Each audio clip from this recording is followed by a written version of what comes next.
très précis. Ça pique un peu, mais ça vous saisit. Et pour tous ceux qui le sous-estiment, ils se font servir d'argumenter. La permission pour les acquis, le fruit du cœur. Horrible magnifique. Que ton soit pris, Sweeney, vois comme il s'agit de Frémy, puis tranche le cou des hypocrites. On s'en va retrouver Cathy Julien, celle qui incarne le personnage de Miss Lovett. On s'en va dans sa maison voir comment elle se prépare pour son rôle. Allons-y!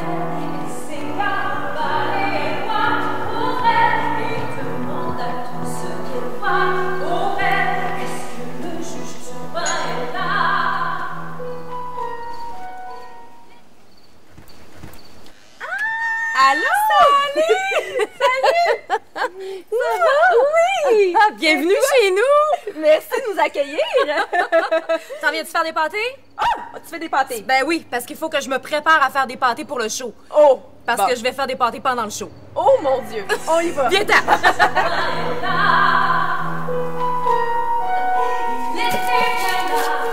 Je pensais que tu te préparais pour ton rôle dans tes textes, mais au contraire, tu fais plus de la cuisine.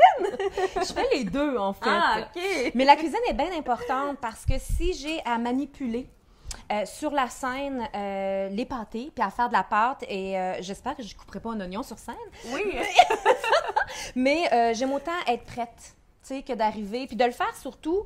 Mrs. Lovett, ça a une entreprise de pâté, ça veut dire qu'elle n'est pas comme « Ah, qu'est-ce qui se passe? » Elle est vraiment à fond là-dedans. Puis je pense aussi que mon personnage, c'est un peu le point rigolo du spectacle qui peut sembler un peu noir. Oui. Donc, je pense sincèrement que Mrs. Lovett va venir, et je l'espère, faire sourire les gens en pleurant. Comment je peux t'aider, moi, à te préparer à faire un pâté? Là, tu vois, c'est les oignons grossièrement, OK. parce qu'on veut que ça soit goûteux, puis on va aller tout mettre notre viande. Ça va être bien, bien, bien fin. Tu sais, en dehors de la caméra, que tu t'es rendue là, à faire Miss Lovett dans ta vie. Oui. Peux-tu me dire pourquoi? Bien, premièrement, je dois dire que c'est un privilège d'avoir un aussi gros rôle parce qu'il y a plein de belles comédies musicales qui existent, là, tu sais. Puis, mais souvent, tu as un rôle qui est important, puis tu vas chanter, puis c'est extraordinaire, là, mais tu vas chanter 4 chansons lead, exemple. Puis c'est beaucoup, tu sais. Mais dans le rôle de Mrs. Lovett, j'ai 18 interventions à chanter. Je pense que ça va à peu près équivaloir au-dessus d'une heure de temps non-stop sur le stage, en quelque part sur la scène. Donc, c'est après 30 ans de carrière, même si j'ai fait des choses, des trucs merveilleux, je pense que j'étais rendue là. Puis musicalement aussi. Parce que c'est la chose la plus difficile qui m'a été donnée de travailler. Ah oui? Puis je suis née dans la musique. Ben oui. J'ai fait du jazz, j'ai fait du classique, j'ai fait plein de trucs. Et je pense que c'est ça aussi, c'est-à-dire que je suis rendue là.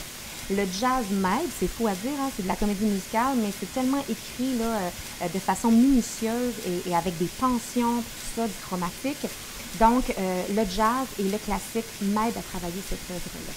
Sondheim, là, il est...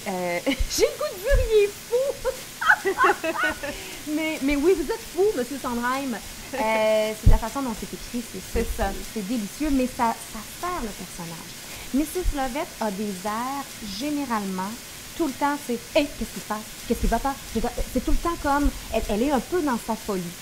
Puis, une fois de temps en temps, quand elle fait elle fait la cour à Sweeney, là, les airs, j'espère que les gens vont s'imprégner de ça, parce que là, les airs sont complètement changés. Puis, à un moment donné, il fait « Calmez-vous, doux, tout doux », qui est en train de le charmer. Mais aussitôt qu'on est dans l'action, c'est « ta, ta, ta, ta, ta ».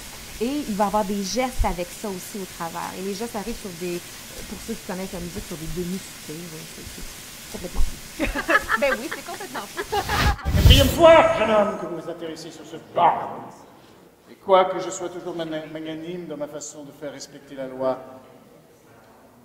votre engagement féroce à mener une vie de criminel est un tel déshonneur envers la race humaine et envers Dieu lui-même que je me vois dans l'obligation de faire pendre par le cou jusqu'à ce que mort s'en suive. La séance est